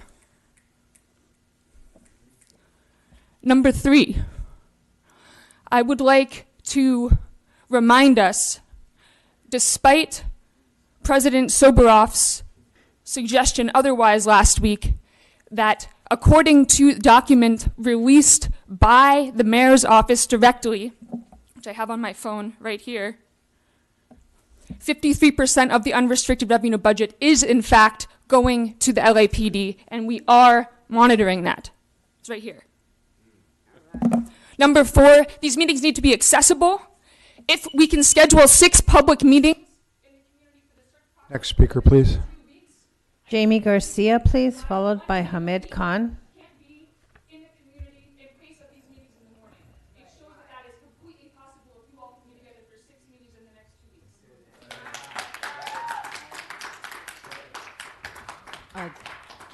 I just want, just with respect to that last comment, I just want to note that the public meetings that'll be taking place over February do not include the entire commission. There'll be 2 commissioners present at the meetings. So they're not formal meetings of the commission. Tonight it'll be myself and Commissioner Johnson. Are they public? We're allowed there? They are public, but they don't have the same restrictions, and we're not subject to the Brown Act with 2 commissioners present. Next speaker. So as folks have mentioned, the Stop LAPD Spying has entered into, or has filed a complaint against LAPD for not fulfilling a public records request. And this public records request is particularly about the program LASER, the LA Strategic Extraction and Restoration. So in our public records request, we're basically, 2 of the things that I think are most important that we're asking for is we want to know more about the Smart Policing Initiative project. We want more transparency about that project. We want to know what you guys talk about. We want to know about the programs. We really want all your data, all your studies, because this is who are creating and drafting these programs, which the community knows very little about. We want to know what the secret predetermined criteria is for selecting a person to put on the list. We know that you're looking through arrest data. We know that you're looking through stops. We know that you're considering people in gang databases. But what gets a person on the list? We also want to know what the data elements are in the creation of the Chronic Offender Bulletin. We want to know the race. We want to know the age, particularly because we know that youth are being gunned down in the streets. So are youth on this list? And we want the list just released, because we're going through situations where we are releasing people off of gang databases. We're realizing that gang databases are rife with discrepancies, but yet at the same time, we're creating another list that's almost supplementing or taking over for gang databases. And what's really interesting in work by Sarah Brain is that there's actually officers, and she wrote a very interesting report about data-driven evidence-based policing. But in that report, she says, there's a quote from an officer, and I didn't bring it, but he basically says, well, there's a lot of federal regulation where we can't, how do they say it? We can't discriminate. You know, people don't want us, talking about gang databases anymore. So we had to do everything to, front that we are not doing this. So the community is demanding to know more about this program. And we expect that. Next speaker, please. The next speaker, Hamed Khan, followed by Kai Utsumi.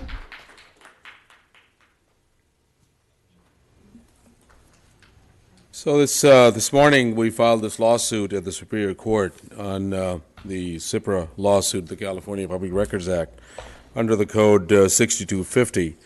I mean, it's really shameful that we even have to go to this extent. We've been coming to this body and asking for these documents for how long now? Several years. We even met with Shane Goldsmith and asked her to look into this matter, to see that whether the LASER program, needs to be audited and documents have to be released. We reached out to you, Cynthia McLean Hill, and talked about it, and finally we had no other recourse than to go to the court and file a lawsuit today. Now, this is not the first time that we had to go through this process. This is the second lawsuit that we had filed. The previous lawsuit was on the Suspicious Activity Reporting Program, which the LAPD lost. And even after claiming national security exemptions and investigatory exemptions and all that, the judge ruled in our favor, saying that's all bullshit, basically. So, and then you had to pay attorney fees and all that. So now the question is that, just last year in Los Angeles, they paid over $160 million in liabilities. And this is not the money that law enforcement get, and this is about settling lawsuits with families around civil liabilities and various other things. But when you start counting things that are very much in their control, of course, murder is in their control as well, but something as simple as giving documents that organizations are asking for, they don't want to do that either.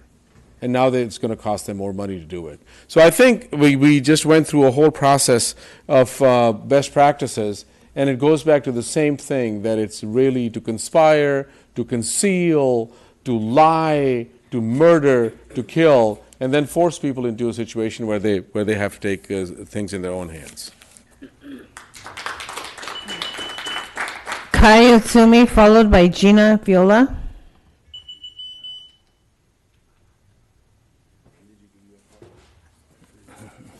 Morning.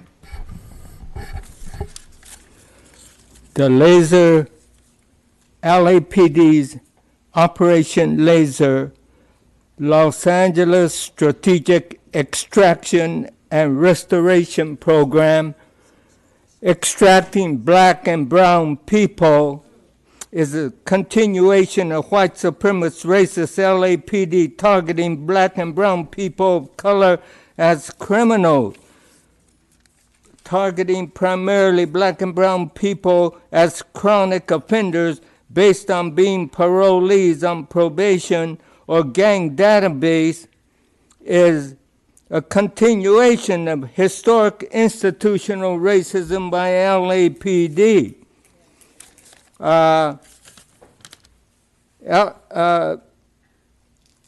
Laser arrests from January 2012 to June 2014 shows 387,691 people arrested. Blacks were 28.1%, Latinx 44%, majority black and brown.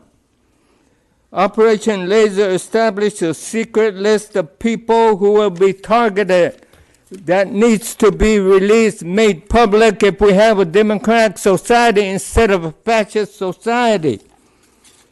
Use of enhanced surveillance technology, including drones, consolidate criminalizing, targeting the same people LAPD has always been.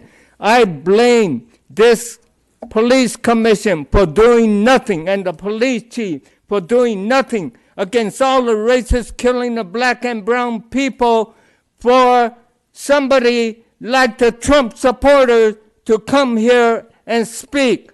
Donald Trump ripped up the U.S. Treasury for the super rich. Gina Viola, followed by James Lafferty, please.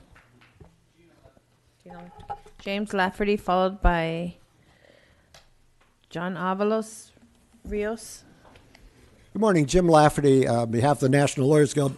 Let me try not to be repetitive. First of all, I second all the remarks that have been made by Hamid Khan a few minutes ago about the lawsuit. It was the Lawyers Guild, Colleen Flynn, in fact, from the Lawyers Guild, who filed the lawsuit on behalf of the Spying Coalition this morning. And remember now, it was 9 months ago that the coalition asked for the answers to these questions. That's the experience that we've had before, as Hamid said. It was the Lawyers Guild itself that was the plaintiff in that earlier suit about suspicious activity reporting. And again, months and months went by. All sorts of BS claims were made about why they couldn't release the information. As soon as we got before a judge, the judge saw it for what it was and released it. I'm growing old, frankly. I've grown old, frankly, listening to these claims of transparency on behalf of the LAPD. Transparency, there's no evidence of transparency in anything. It's a word that's used a lot, but it doesn't manifest itself in reality. The Palantir program, the laser program that's now going to be used, has been shown all over the country to be the opposite of anything transparent. Worse still, even the company that created this kind of a science fiction investigative tool doesn't know how to control the tool itself. And it begins snooping into every aspect of lives and comparing and making all sorts of lists of which they themselves have no control. They can't control the hacking into the system. That's been demonstrated in other jurisdictions. So you have a system which is secret, which is gathering information, and we don't know what the criteria is for gathering the information. We don't know who it's all being shared with. We don't know how to stop it from being hacking. They constantly up the cost to each police department that's using it. We don't know what that cost is, and we keep hearing about transparency. Let's be honest, it doesn't exist, and this commission's first job ought to finally pierce that veil of secrecy.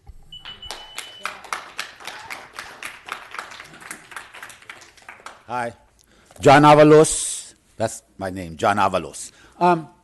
Community organizer, activist. I teach at UC Riverside.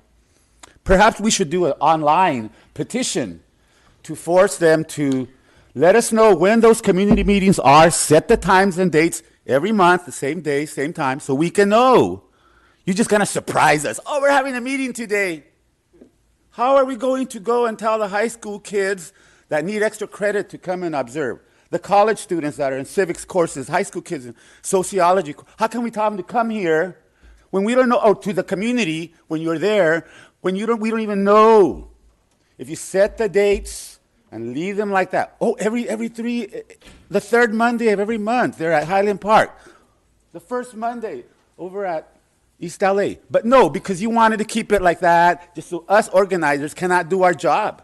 Man, if you did that, we would have so many youth there to see what's going on, this corruption. How are you going to convince me that you are not corrupt? This is corruption. How am I going to be convinced? You've got to convince me, because I'm not. I'm here because La Señora Rivera is here. I stopped coming. I cannot come here. Psychologically, the man standing around me like this. When you were in Highland Park the other day, I went in and I looked around, where am I going to sit? But already I had 12 men behind me. Hurry up and sit down, sir. I mean, they didn't say that, but that's kind of like what's going on here. And then to take the train, I don't have a car. Do you charge them for parking? Do they charge you for, oh my, Senora, please give her some money for her parking today. What's your name over there, mister? Oh my God. I can't believe you're charging her for parking. Oh my God. We waited 2 hours. And to see, oh my God. Next speaker, please. Speaker is Philip Malik, followed by You can Valerie talk Rivera. during public comment, but you can't speak now. Do you have a card in for public comment? Do you have a public comment? Yes, she does, sir. Next speaker, please. Philip Malik, followed by Valerie Rivera. Do you have a public comment card? The least you can do is listen to me, because we have stopped our lives in 8 months since this happened. Listen to me. We stopped our lives. You want to let her take your time? You want to let her come up now with her time? Our lives are on hold because You don't. we have to come and attend these. Okay. He does have a card, sir. Okay, so why don't you come to the microphone so we can hear you? Thank you. Okay. And she has I'm a just card really also. upset. Thank you very Where much. did Charlie Beck go? Where did he go? What business? He ain't doing his job. What business is he doing right now? He should be here until this meeting is over. I don't even know who you are. Who are you? And what do you do? Chief of your. So what is he doing? Where's he at? Where'd he go? Why don't you put in a public comment card also? Okay, so, yeah, then we'll listen. Go ahead. So, Don't I mean, take her I time. came here, I came here not only to talk to you guys, but specifically to Charlie Beck. Charlie Beck, because unfortunately, he's the one that, is dealing with this. He was the one that went out there and seen my kid. He's the one that's got these 2 killer cops out there working. I don't even want to call them officers, because they're not officers. Arturo Urrutia and Daniel Ramirez need to turn in their guns and their badges, because they should not be working in law enforcement. They are not upholding the law themselves. They should not be working. You hear Eric's dad come in here every Tuesday and describe what happened to our child. Where is the compassion? Where is the heart? We come here respectfully. What do we got to do? Act like a lot of other families that are grieving and yell and scream and throw shit at you guys to get attention? We're not like that. We are peaceful people. We love, we care, we respect. All we're asking is to get the same appreciation back to us, because we unfortunately have to live with this. My heart is broken over this. I'm here to get justice for my son. I'm not here for any of you guys unless you guys make it about your guys' self. I am here to get the justice for my son. I'm here to get Arturo Urrutia, Daniel Ramirez off the force, because they should not be working. And if I could get the officer that was driving the car to get his license taken away, I would love to do that as well, because he shouldn't be driving. I look forward to seeing you guys tonight at the Wilmington, because that is my hometown, and I plan on attending it. Anybody else that is going to be going to this meeting tonight, I urge you, please. We have been going to Eric's site almost every day. We try to go every week and decorate it and put candles. We light the candles. Please, it's on Wilmington Boulevard and Denny Street where he got shot and murdered. We're going to be out there a couple of hours. We're going to head home, get things done, ready. We're going to go out there in a couple of hours to go sit out there with our signs and our candles and relight the candles for Eric. And then we're going to head back to the Wilmington community meeting. And I'm glad that you two are going to be able to go, be there. I'm glad, Steve, you're not going. I welcome you guys to my city of Wilmington, and I appreciate you guys coming over there and having this there. And I invite you to also, if anything, drive by Eric's site. It's off of Wilmington Boulevard and Denny Street. You'll see it. Just, if anything, just drive by it and feel his presence there. And I really do. Unfortunately, we have to be here, but I am here because of my son, because I love him, and what happened to him was wrong. And I really do want changes with how cops are approaching situation. I want change. I want a peaceful world to live in. I have 4 other boys. You know how hard it is for me to have 4 other sons and worry about their safety and their security? All I want to do is protect my babies, just like Eric. And, unfortunately, they took him for negligence, for no reason. I don't even know why. I don't have any answers. Charlie Beck refuses to talk to me, obviously. And, I just want to show you guys how much Eric is truly loved, and how much, I do appreciate you guys. Unfortunately, sometimes, Steve, you're a bit mean and a bit rude, and I hope you can work on that spiritually. I hope you can work on that with yourself. Johnson, if I was a little bit, rude to you last week when you offered to speak to me, I apologize. My emotions, it's really emotion. It's hard, especially when Charlie Beck, is smirking and laughing in front of a grieving family. It's really hard. It's hard to bite my tongue sometimes and not freak out. I have to really keep myself calm, because, I am a child of God, and God is helping me through this, and I have to keep the peace, and even though I'm killed inside, I have to maintain control over this situation, because if I don't, these murders are going to get away with murder, and they're going to continue to keep working, and that means there's killer cops out there on the street, and that means that all of you have to worry about your own safety and your own lives. And I just want those cops to be prosecuted. I want them to be off the force. I want them with no gun. They do not need to be carrying weapons. So thank you for Stephen, thank you so much for letting me come up and taking the time. Just please, Charlie Beck, he is a douchebag, and I'm glad that he is out. And I look forward to meeting the new chief of police. And I hope that we can get a really good person to come in, and not just somebody to pick up the rest of his work. So I do look forward to the new chief of police. And so, Rob, please just be gentle with me. Please be gentle, because I'm hurt, and it's hard to come in here and see all these officers, and to be treated so poorly. That's right. We understand. And it's a struggle. I don't get any help from anybody.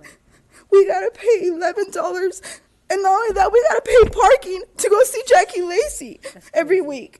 And we've been doing this every week. When we wake up, we think about Eric, and we think about what's going on in our lives. When we go to sleep, we think about Eric. Morning to night. I just want to say thank you. And I know we have to proceed with public comment, but the other thing I want to say to you is, Thank you. Often you hear that we don't care, or that we don't pay attention, or that it's just a rubber stamp.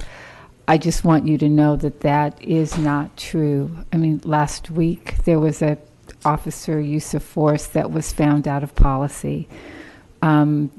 our role, and I understand both you and your son's father are here seeking justice.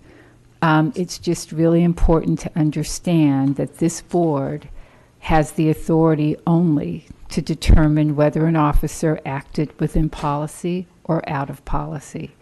Beyond that, there are other entities that have to engage. What we can promise you is that, and we haven't seen your son's case, so we don't know what's in the investigative report, but we can promise you that we will look at it very carefully.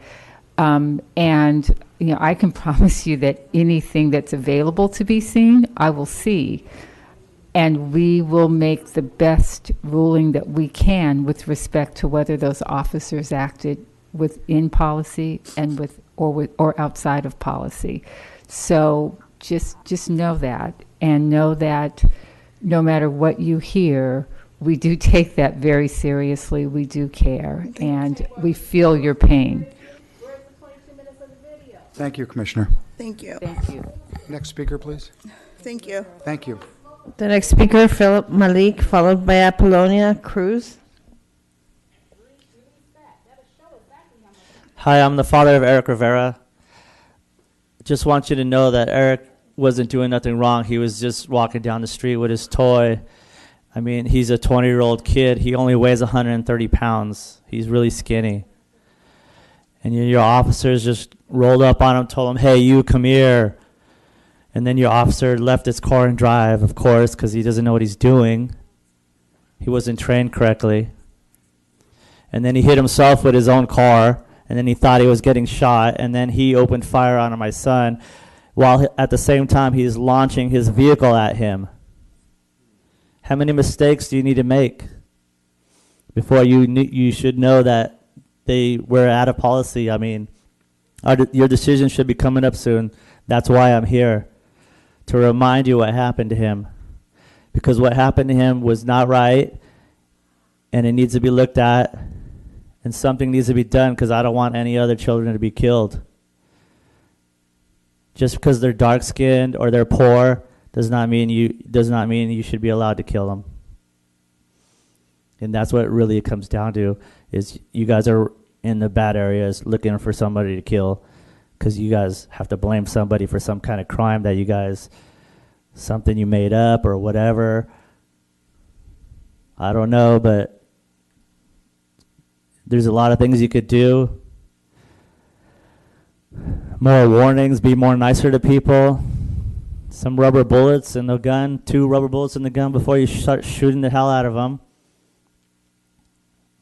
More training, anything, do something.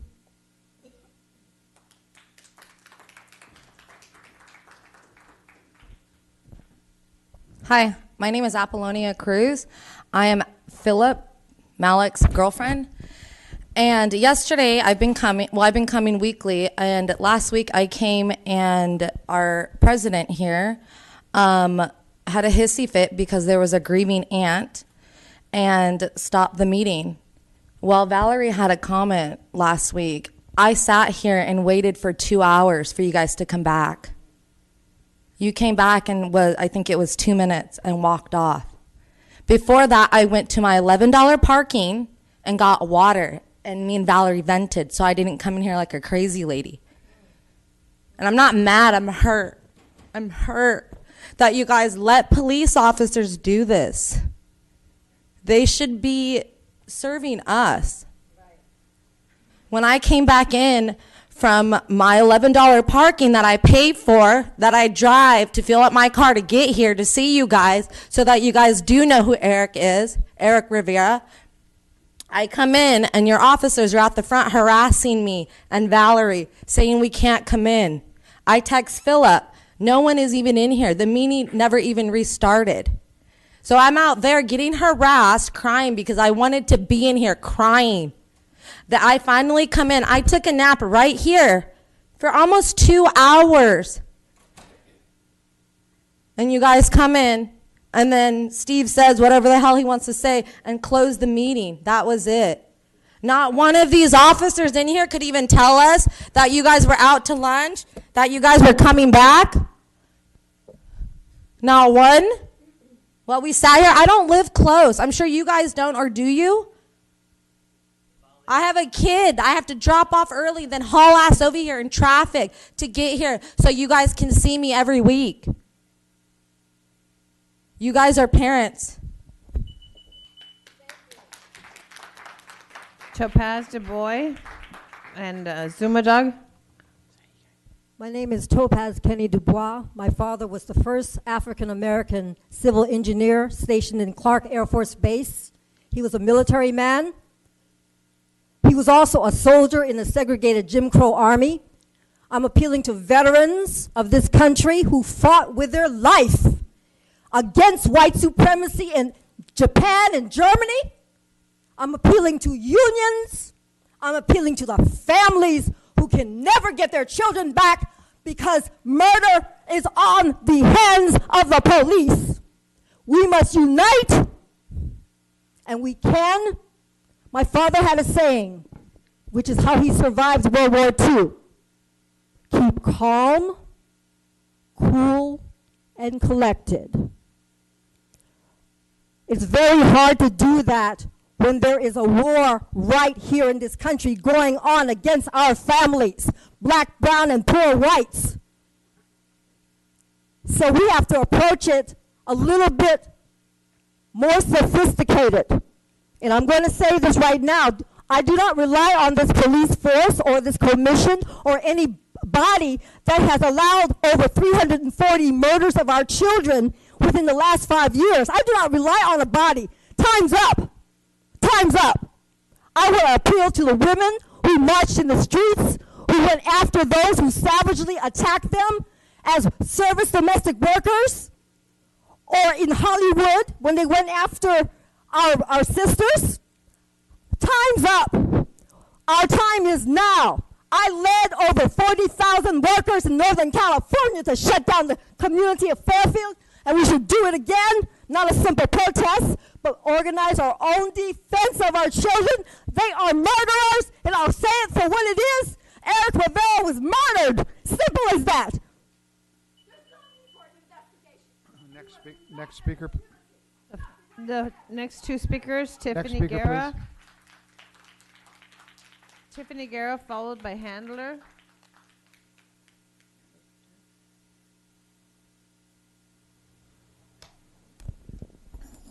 Good morning, LAPD Police Commission. My name is Zumadog, zumadog.com, and some things are starting to come together here. You know, the person over here said they have big hopes that the next police chief will really care and not be corrupt. And I'm looking at Steve Soboroff over here, the police commission, and it all comes together. You've heard about Illuminati deep state. Don't have any hopes that the next police commissioner is going to be anything more than a puppet of the billionaire elite to do what they're supposed to do. Steve Soboroff, I don't know if you know this, how did he become police commissioner? The guy's a billionaire, and the police needed body cams. He donated the body cams that the police use. He paid for it, and then Eric made him police commissioner. That's how you become police commissioner, and he's here to do what the Illuminati tells him to do. Okay, how did he become police commissioner? So here's what I have to say. I want you to look into, you know, I hear about Adam Schiff. He's our congressman, our representative. I see him all the time, every day, talking about Donald Trump urinating on hookers and all this bull crap. Let's talk about what LAPD needs to do. You've heard about Harvey Weinstein. Let's talk about Adam Schiff, our congressman. Let's talk about the fact that he's covering up a pedophilia and human trafficking ring. That's what this is all about. I guess I didn't know the government's whole duty is to run a human trafficking pedophile ring and cover it up. And Adam Schiff knows about this, and he's been covering it up. And you know what? There was a helicopter shot out of the sky in Newport Beach. It had the general manager of the Standard inside. I don't know if you know that. So what I want the LAPD to do is to go to Adam Schiff and investigate the cover-up of human trafficking happening under our congressman and pedophilia. And I want everybody to know that this is what's going to be coming out. It's not about Donald Trump bullshit urinating on whatever bullshit. It's about that the whole thing is it's going to come out about what I just said. We have no other comment cards on this item. We're now on item number 5. We have one card. We have Valerie Rivera.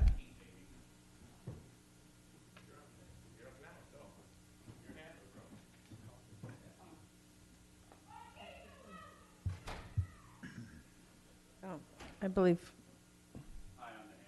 Oh, okay. These sociopaths here. Wait a minute, does he have a card up on this? I believe Zuma Dog didn't have a card, so handler does. Go ahead, sir. So all the sociopaths here on the commissioner board, they're not going to help you guys out. I mean, every time they get attacked, they just say, "Oh, Trump, Trump, Trump. We got to get rid of Trump." You know, they always deflect to Trump because they're hiding their own corruption, which is incredible. Trust me. So you know, they're playing into.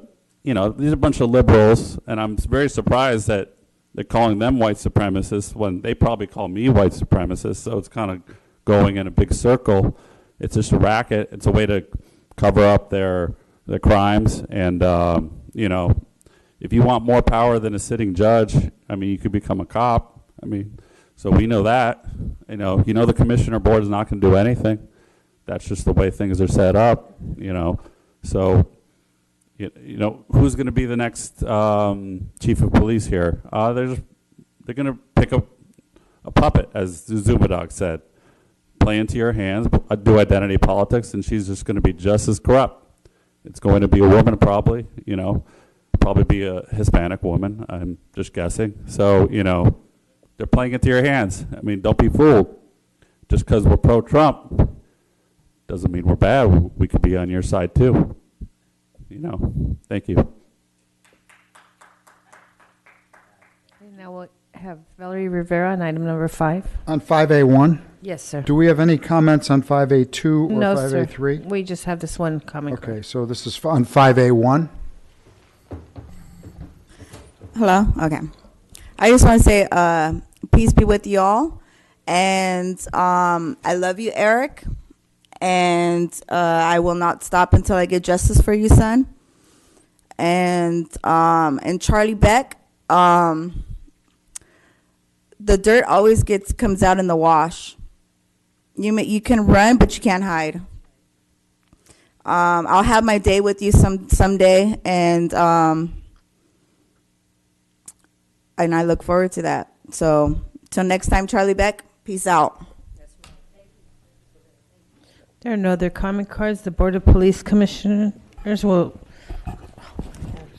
recess into closed session to discuss items number 5A1, 2, and 3 in accordance with Government Code 54957.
The Board of Police Commissioners has concluded its work in closed session. We are back in open session.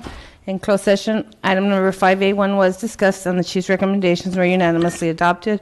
In closed session, item number 5A2 was discussed and the chief's recommendations were unanimously adopted. And in closed session, item number 5A3 was discussed and the chief's recommendations were unanimously adopted. Is there a motion to adjourn, Mr. President? So moved. Do a second? All in favor? Aye.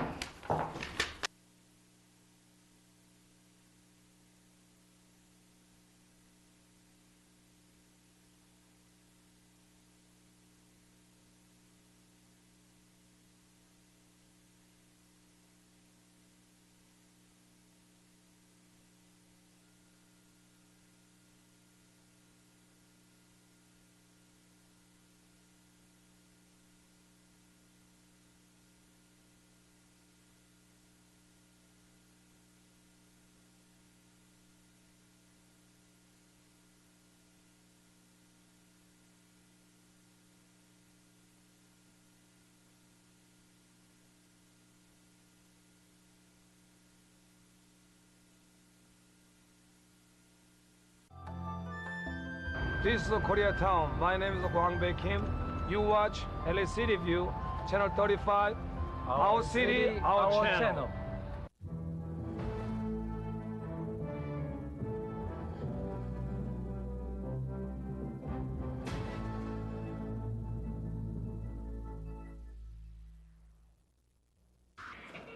Hey there, I'm Johnny Alonso.